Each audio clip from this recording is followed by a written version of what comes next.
Now then, to give it a swing outdoors with Smith. And the fact of the matter is, the fishing up to now has been absolutely crap. Did a bit of pike fishing a month or so ago. Actually, a bit more. Bit of action there, but not a lot. And basically, the flatfish haven't shown up to now. So there's been not a lot to sort of like film or anything. However, going through the freezer, I found a great load of flatfish from last year.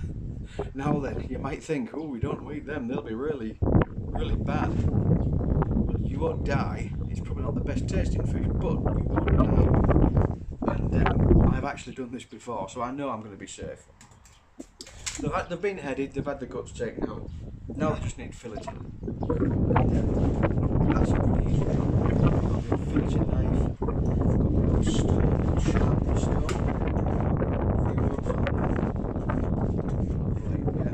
I've also got some mackerel again from last year, but they were frozen straight from fishing, so they weren't out of the water more than 2 hours before they were in the freezer, and they've been deep frozen since. And they're lovely fat fish, and they don't look too bad with freezer burn or anything. They actually look in quite good nick. Now these are going to go in the smoker, which is based on my Weber grill, my Weber barbecue, because anything with a lid can be used as a smoker, as I've said before. So I'm going to be getting these salted and getting them on the grill. So I'm just going to do some filleting now. So get the old, always have a cloth with you, you never know, it gets a messy job. However, we don't have to take the guts out of these fish because it's already done. So there we are, so that's always nice. So I always just take the flat fish down the backbone, out from the side, flip it over,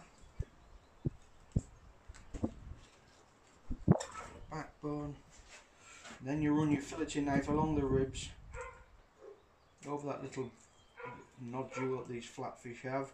This is just a small one doing this, this won't be the biggest fillet I've ever seen. And then I just do remove the skin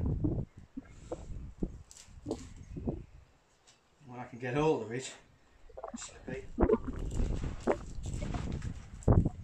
One nice clean little fillet, boneless of course. So I'll put that in there. Got the old plastic bag for the skin and the skeleton.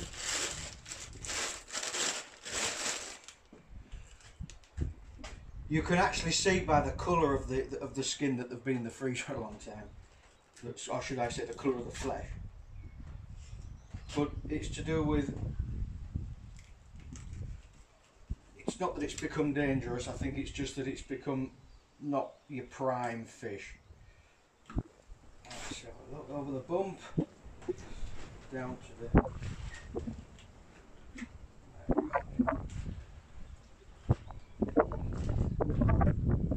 another nice fillet. Skeleton into the waist.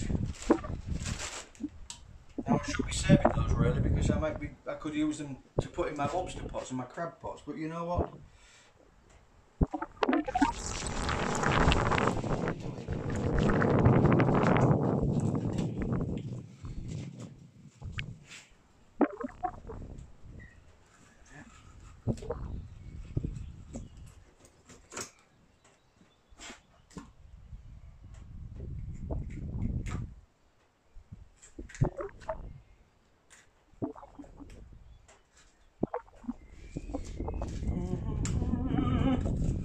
You can't beat a bit of filleting. That's it, get that skin off. Now,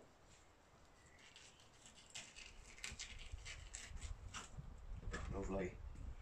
Now, the best way to cook this fish when it's been in the freezer so long is frying it. Egg, breadcrumbs, really hot fat, get it really hot and get it nice and brown. And then when you have a bit of tartar sauce and a bit of lemon juice on, absolutely beautiful. No problem whatsoever. I wouldn't recommend poaching it or I don't know, doing some fancy dish where you steam it with vegetables. This is old fish, so I think frying's the best thing. That's just my opinion. Some of you might think I'm talking out my backside, but that's alright. That's why we have these forums, isn't it? So we can all discuss and see how other people do it. Right, I'm going to take one more fillet off, and then I think I'll get the mackerel prepared for the smoker. And I'll just show you my little way I do that. It's just so simple, you know. There's no rocket science involved, everybody. It's just simple, common sense stuff. So right then, watch your fingers, Smithy. You don't want to be getting into accident and emergency with a sliced finger. Okay, I'm just going to pop in. I'll be back in 2 seconds.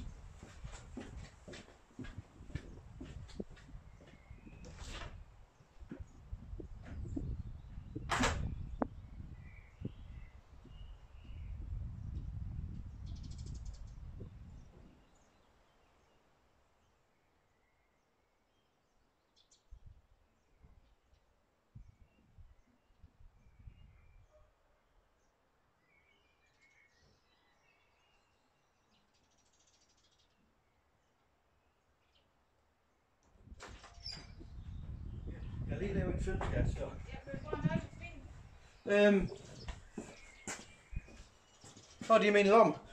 I'm back. This isn't very professional, is it? Is it in that pocket? Oh. Yeah. Yeah, that was just the mem sharp coming to get the car keys. It was deep in my pocket. Anyway, that's for another carry-on film. So let's just have a look at these mackerel. It's simplicity in itself. It's just salt and pepper. If I was doing a big fillet of sea trout, then I'd treat that with a bit more kindness, and I use a lot of sugar on that as well. So you get a nice. Let me just alter the angle there, because you just see my there. Yeah. So anyway, so all you do is, I have all these fish with the cavities up, and then I just give them. Wipe the fingers. A good load of salt in the cavities, and a good load of pepper.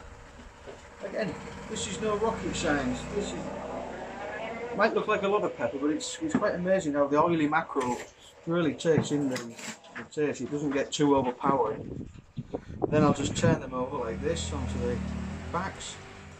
So that's quite a nice mackerel, that one. I don't know what Gordon Ramsay thinks to all this. He'd be absolutely slagging me off, wouldn't he? He'd be saying, "Oh, you're an effing this, you're fucking this." He's alright, he's Gordon Ramsay, but he does talk out of his arse sometimes. Trust me. I'm not saying I'm a better chef than he is, of course I'm not, but at the same time he does. Now, as you can see, this is simplicity in itself. I'm just getting these fish with a good covering of salt. And what the salt does, it draws moisture out of the flesh, and that's a vital part of the smoking process. All professional smokers do it. They reduce the weight. It's quite scientific. Then they reduce the weights by so many grams and everything. It gets quite. I don't do that, obviously. This is just play it by ear, skeg of eye, as they say, and that's it. Nice lot of pepper, and then a bit more salt, I think, and then we just leave that we'll leave that for 2 hours. And 2 hours will be enough to draw, and there'll be in the bottom of this dish there'll be a lot of liquid, the liquid out the fish.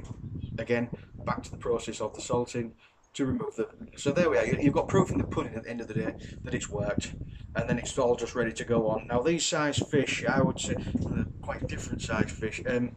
I'll go with the biggest one. I'll say half an hour on the Weber with a good handful of smoked chips, which have been pre-soaked in water. But anyway, how many times but that's basically what's going on today. So the mackerel are ready. I'll carry on getting some more of these lovely fillets. Or should I say filleting some more fish to get these lovely fillets. And then I'll be putting it on in the frying pan, like I say, and we'll have fish bonanza tonight.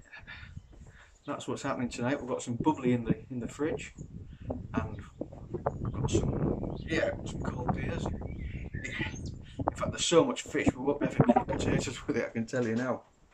Just want to do a shout out. to my little nephew Tom Smith. I was over in England with them all a few months ago now, and it was really good fun. It was good fun. So shout out to Tom Smith. I suppose I best shout out to his brother James Smith. Anyway, no. So yeah, I hope you enjoyed this. It's just to upload something because the fish is absolutely rubbish. And, yeah, that's just the way it is, isn't it? So everybody, this is my outro. Give it a swing outdoors with Smith. He's signing out.